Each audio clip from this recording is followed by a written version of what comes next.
This is Occupy Your Mind, and I'm William Alex Runnels, and I'll be performing a woodsman from Alaska. And I am Danny Randerson, and I will be performing Rudolph from New York City. I'm from Chugiak, Alaska. I came down here with a lot of cold weather equipment, which I managed to save from the game this morning. I've been on a lot of media today. I was not arrested this morning. I was punched in the face while praying and then drug out here. I couldn't keep my hands behind my back. This morning, they came in at 1 o'clock. They surrounded us with light trucks, these big high beam light trucks, and announced that we constituted a fire hazard and public safety issues. They surrounded the camp, and during the course of that time we rallied around our kitchen, and several of our members, 6 of them, used U-locks to chain themselves together around the neck so that they couldn't be moved without hurting them.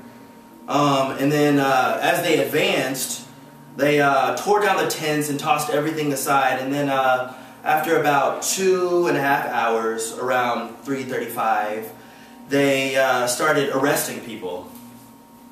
I was amongst the third group to get grabbed. Many of us had bound ourselves together and linked arms. As they grabbed me and a buddy, they pulled us down and could not get our arms from behind us because of how they were tied.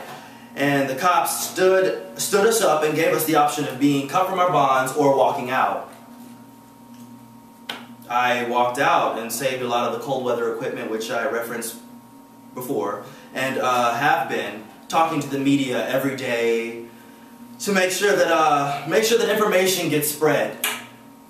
I came down here in the first place because I wanted to be effective.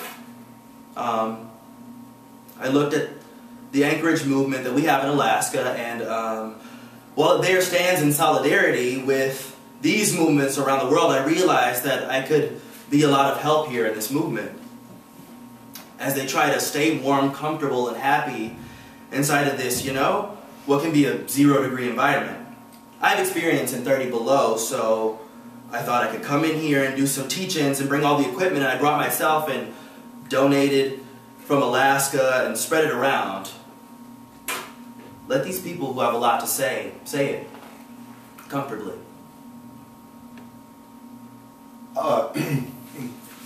Actually, I would feel guilty if I didn't come down here. I've been down here about 7 times before. I was here the night they were going to clear the park the first time, and I stayed the whole night that time. And I have a pension.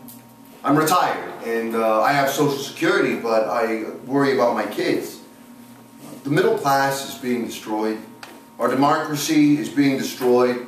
If we lose the middle class, we're going to be a third world country. And when we have a job, we'll be kissing ass and grateful just to have the job.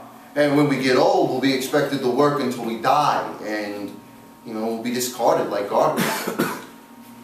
They do it to everyone. And then if they give something little to to a charity, or if they put their name on some place in Lincoln Center, then we're supposed to bend over backwards, like the aristocrats building churches in the medieval times. My children, my daughter's 28, and she has a college degree in history from Fordham University. She has a huge bill to pay for it, and I'm helping her with that right now. When I get finished paying off my mortgage, I'll help her more with it. My son is in the Navy, and when he gets out of the Navy in a year or two, where's he going to work? What's he going to do with his life? He doesn't know what he's getting into. I would like to see the country energized. This stuff has to keep up to do that. And then it will find its way into the politics of the country.